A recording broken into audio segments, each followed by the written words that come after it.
If all NATO troops on the eastern flank marched together in a column, they would form up a line that would stretch up to 1,000 kilometers, which is more than the distance from Kiev to Warsaw. If all NATO aircrafts that are participating in the exercise would flee together, they would form up a cloud that would be seen from outer space. And if all NATO ships that are participating in the exercise would set up to sail together, they would form a fleet that is bigger than the fleet of any countries in the world. Tune in to War is Algebra. I am Daniel Salam.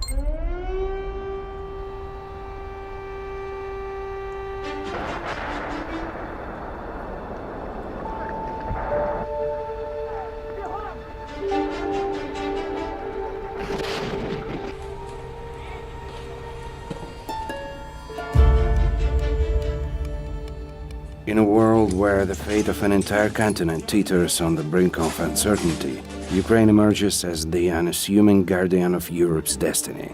The future of the European continent now hangs in the balance, swaying on the outcome of a struggle so significant it transcends the borders. The enemy, Russia, a terrorist nation that has swept into Ukrainian territory.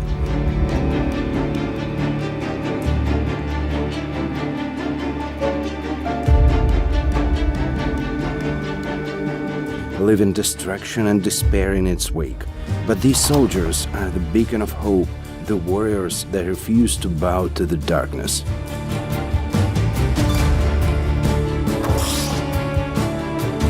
As Ukrainian soldiers stand strong in the face of an aggressive adversary, Europe witnesses a defining moment. It is a moment where the unthinkable becomes the imperative, where the impossible transforms into the necessary.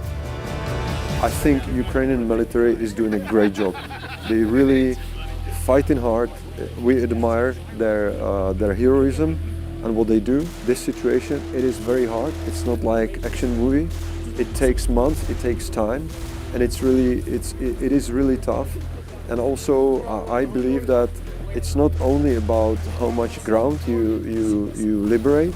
It's also about what's going to be your shape after you finish, because what we see on the Russian side is we see the preparations for the long-term conflict. Russia's terroristic government, driven by its aggressive ambitions, seems to prioritize its geopolitical goals over the welfare of its own people.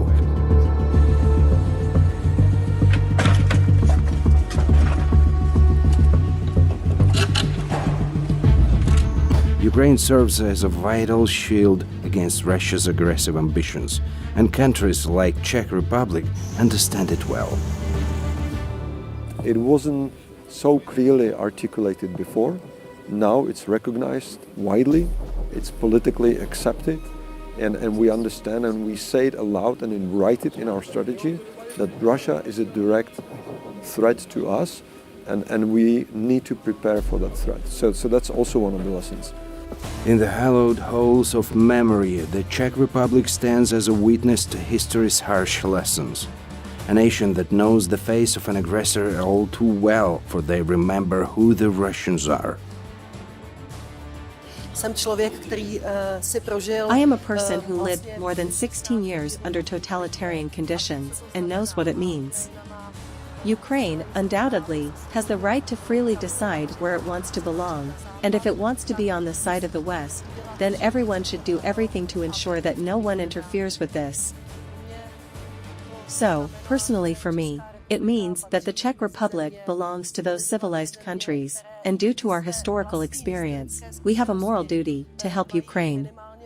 Because in Ukraine, they are not only fighting for Ukraine, they are fighting for all of us, including the Czech Republic. The Russian Federation, it's an aggressor country that Europe must confront. It's not just a regional concern, it's a challenge that reaches far beyond borders. It's a stark reminder that the civilized world must unite to restrain an adversary. The Minister of Defense of the Czech Republic, Jana Černochová, consistently reminds the world of this, for she knows firsthand who the Russian barbarians are. kromě toho, že my jim jsme schopni In addition to what we can provide to Ukraine, Ukrainians, in turn, provide us with the necessary information from the battlefield so that we can adapt some of our strategic thinking and military a plans. vojenské plány. Watch this! On this training ground, a crucial message is being sent, a united front against a common enemy. As the soldiers from Ukraine and the Czech Republic train together, the world learns from Ukraine how to defend its homeland. As this is already the 5th visit, and we have experience in such training. Fighters with frontline experience always come. They will pass on their experiences to us. They will share their life after death, talk, help, and they will also be Soviet raiders. And some specific target elements are taken care of in the Czech army.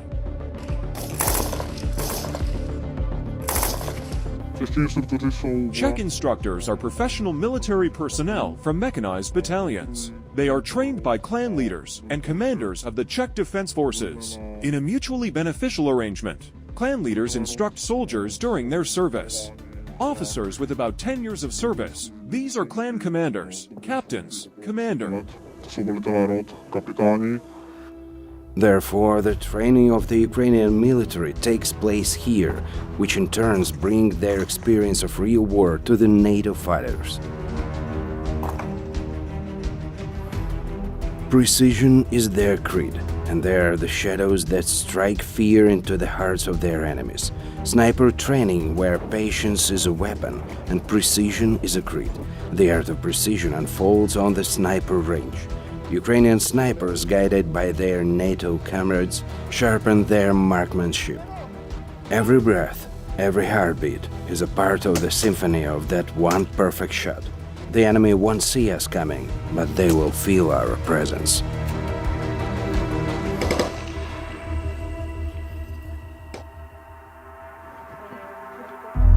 Medical care becomes a crucial skill in the field. Ukrainian soldiers are trained to become not only warriors but also lifesavers. When every second counts, their hands become the instrument of salvation. They are the difference between life and loss. Golden hour means that within an hour, a wounded soldier needs to be in a hospital. It's best for them because time is life, and we are training them to quickly do the primary surgery or something like that, primary assessment, and then quickly transport them somewhere where they can help them. This training ground isn't just about military preparedness. It's a beacon of hope, a powerful message to the world. It's important to say that 2 points. First of all, that we have this sad history that in 1968 the Russians came, the Soviet occupation. So we know what is when the brother from east is coming. It's first, and secondly that we are journalists and documentarists. So we know that it's necessary from our witnesses that it's necessary to say no to the devil. Martin, representing the Czech non-profit organization Postbellum, spearheaded the Find Rising campaign for Ukraine. It's truly remarkable how they can unmistakably distinguish the true adversary for all, Russia. This is why they stand alongside Ukraine, determined to overcome the adversary together, for they are learning from a harrowing example. That we clearly identify Russia. If the Ukrainians didn't resist, if we didn't support it, if we don't stop the Russia in this behavior, that would be very bad news for countries like us, because the result of this conflict will shape the behavior in international relations for the long time, and we don't want to have world order based on who is stronger can do whatever they want, to weakers, and we have this historical experience.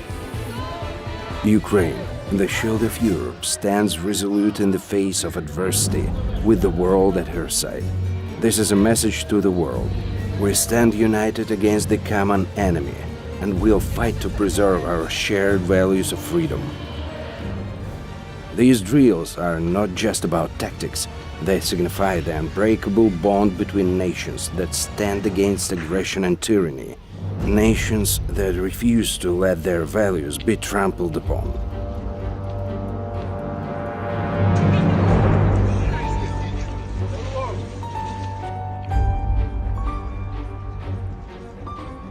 "31 NATO countries, together with Sweden, will take part in the largest military exercise since Cold War in 2024. More than 40,000 soldiers will take part of them. We will work out how to repeal Russian aggression in event of attack of one of the alliance members. War is algebra." See you in the next episode.